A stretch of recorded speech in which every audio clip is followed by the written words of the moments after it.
23 नवंबर 2024 दोपहर 12:31 का समय हो रहा था दोस्तों। वीडियो फुटेज में ये दिख रहे लड़का लड़की बेंगलुरु के Indira Nagar 12th cross road पे 3 स्टार द रॉयल लिविंग नामक होटल में दाखिल होते हैं। वीडियो फुटेज कुछ ज़्यादा क्लियर नहीं है, लेकिन फिर भी हम क्लियरली देख पा रहे हैं कि लड़की स्माइल कर रही है, लड़के ने व्हाइट कैप पहनी हुई है एंड लड़का चेक इन फॉर्मेलिटीज को पूरी कर रहा है। इसी बीच लड़का लड़की से पीछे रखे सोफे पे बैठ जाने को कहता है एंड लड़की पीछे बैठकर आराम से अपना फ़ोन चला रही है। लड़का चेक इन फॉर्मेलिटीज को कंप्लीट करता है, पेमेंट करता है एंड उसके बाद ये दोनों अपने रूम की तरफ बढ़ते हैं और इस फुटेज में लड़की को आखिरी बार जिंदा देखा गया। अगले दिन होटल स्टाफ की तरफ से नॉर्मल कॉल जाती है कि आप चेकआउट कितने बजे करेंगे, तो लड़का बोलता है कि हम एक दिन और स्टे कर रहे हैं। 25 नवंबर को वापस से कॉल जाती है होटल स्टाफ की तरफ से एंड लड़का अगेन सेम, हम एक दिन और स्टे करेंगे। अब 26 नवंबर की तारीख आ चुकी थी और आज के दिन ही दोनों को चेकआउट करना है।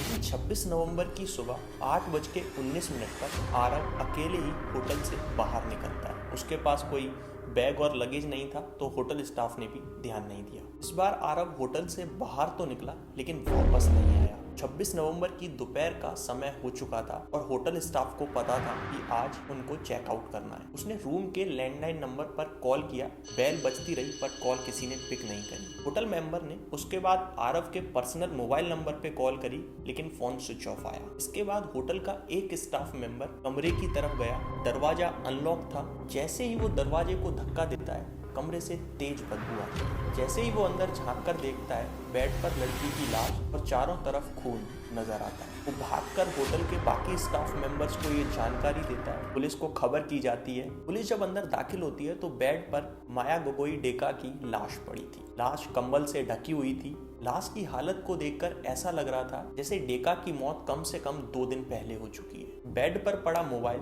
24 नवंबर से चार्ज ना हो पाने की वजह से स्विच ऑफ पड़ा था, क्योंकि आखिरी मैसेज और कॉल 24 नवंबर को ही किया गया था मोबाइल से। इससे पता लगता है कि मोबाइल 24 नवंबर को ही स्विच ऑफ हो गया था और शायद डेका की मौत भी। कमरे में नायलॉन की रस्सी के साथ एक पैकेट भी मिला जिसपे उसी होटल का एड्रेस था, यानी कि वो नायलॉन की रस्सी उसी होटल में मंगाई गई थी। माया के जिस्म और सर पर कम से कम 10 वार किए गए थे। क्योंकि कमरे में आरव और माया 2 ही लोग थे, पुलिस ने आरव की तलाश शुरू कर दी थी। होटल के सीसीटीवी कैमरे से पता चला कि आरव 26 नवंबर 2024 सुबह 8:19 पर होटल से बाहर निकलता है। इसके बाद उसके मोबाइल का कॉल डिटेल रिकॉर्ड खंगाला गया तो पता चलता है होटल से बाहर निकलने के बाद अपने मोबाइल से उसने एक कैब बुक करी थी रेलवे स्टेशन के लिए, मगर उसके बाद आरव ने अपना फोन दोबारा से स्विच ऑफ कर दिया।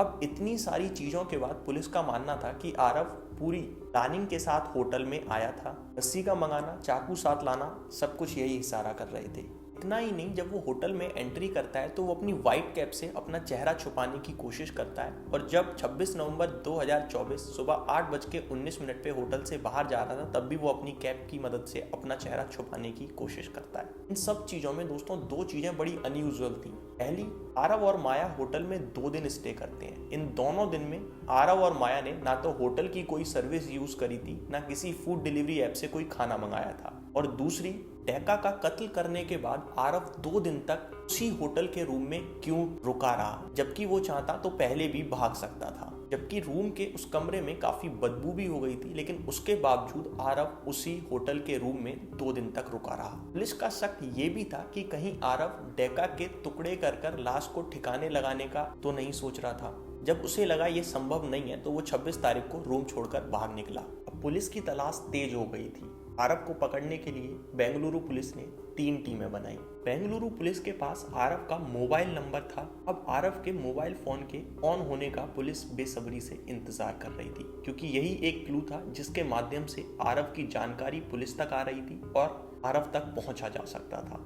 आरव अपने मोबाइल को बीच बीच में ऑन कर रहा था ऑनलाइन पेमेंट करने के लिए। पुलिस के मुताबिक आरव को पकड़ने के लिए पुलिस ने 3 टीम बनाई। तीनों को एक एक काम सौंपा गया और वो काम था आरव को पकड़ने का। 26 नवंबर से बेंगलुरु पुलिस लगातार आरव की खोज में लगी हुई थी। आखिरकार 2 दिन बाद उन्हें पहली सफलता मिलती है। दोस्तों, जिस कैब को आरव ने होटल से निकलने के बाद बुक किया था, उस कैब ड्राइवर से पता चलता है कि आरव बेंगलुरु के रेलवे स्टेशन पर उतर गया था। आगे टेक्निकल एविडेंस से पता चलता है कि आरव बेंगलुरु से रायचूर, रायचूर से एमपी और एमपी से उत्तर प्रदेश के वाराणसी में पहुंचा था। आरव को पता था कत्ल के बाद बेंगलुरु पुलिस उसे कर्नाटका और उसके घर केरल में ढूंढेगी, लिहाजा वो अपने घर जाने की वजह पुलिस को चकमा देने के लिए उत्तर प्रदेश के वाराणसी में चला गया। अगले 3 दिनों तक पुलिस को चकमा देने के लिए वह 3500 किलोमीटर ऑलरेडी ट्रेवल कर चुका था, लेकिन अब उसके पास पैसे खत्म हो रहे थे। इसके बाद उसने तय किया कि अब वह वापस कर्नाटक जाएगा। वाराणसी से उसने फिर एक ट्रेन पकड़ी और इस बार ट्रेन कर्नाटक की थी। शुक्रवार को वह कर्नाटक में देवनहल्ली पहुंचा। वहां कैंपगौड़ा इंटरनेशनल एयरपोर्ट के करीब पुलिस ने उसे गिरफ्तार कर लिया। जब पुलिस ने आरव को पकड़ा तो आरव काफी डरा हुआ था। ये देखकर पुलिस ने इंट्रोगेशन का तरीका थोड़ा सा बदल दिया था। पुलिस की पूछताछ में पता चला कि आरव और माया एक डेटिंग ऐप बम्बल के द्वारा मिले थे। पहले इनकी दोस्ती हुई और फिर ये दोस्ती प्यार में बदल गई। माया असम से थी और असम से 3 साल पहले ही बेंगलुरु में आई थी।